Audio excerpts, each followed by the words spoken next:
So I'm going to jump over to machine learning now, because machine learning is another piece of this data science puzzle. And machine learning, in the most simple way you can look at it, is a lot like training an animal, training a dog, let's say. Now, how do we train a dog? Anybody ever trained a dog? Have you trained a dog before? I'm no good at it because I just don't really care that much about dog training, I'll be honest. So I don't try very hard. But my daughter is really good with animals, and she has taught her dog how to do all kinds of things. Like she'll tell her to sit, and this dog is a pit bull. She's super sweet. Like she could definitely rip your arm off, but she's super sweet, and she's almost as wide as she is long. Like she's like super thick, right? But really just sweet and just wants to love on everybody. Uh, but she'll tell her to sit, and then she'll say, sit pretty, and she does this. And I'm like, okay, that's kind of cool because if you look at the dog, she doesn't look like the kind of dog that does tricks, unless ripping your arm off is a trick.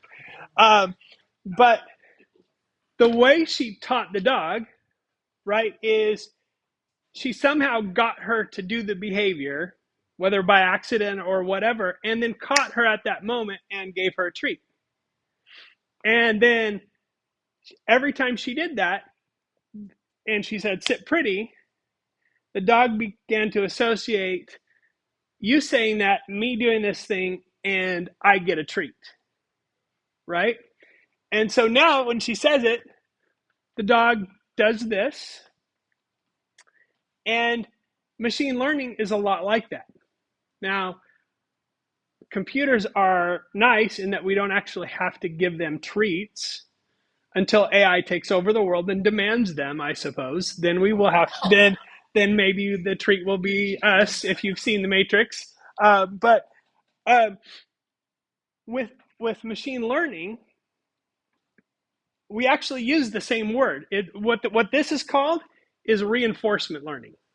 There's actually a branch of machine learning called reinforcement learning, where we're saying this is good. This is what good looks like to a computer. And we say that enough times, and it begins to recognize the patterns. And with the dog, it's like you sit up, I say the word, you get a treat. It's like just a few things. But the computer could look at a piece of data where the row has 30 or 100 or 1,000 different items in it. And if you get it enough data, it can say, oh, I see a pattern there.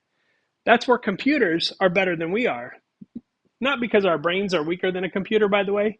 They're not. Our brain is faster than any supercomputer. But we are a distracted group of people. We've got notifications, we've got Facebook, we've got I'm hungry, I'm hot, I'm tired, my feet hurt, whatever, right? Oh, I have an appointment later today. Whatever.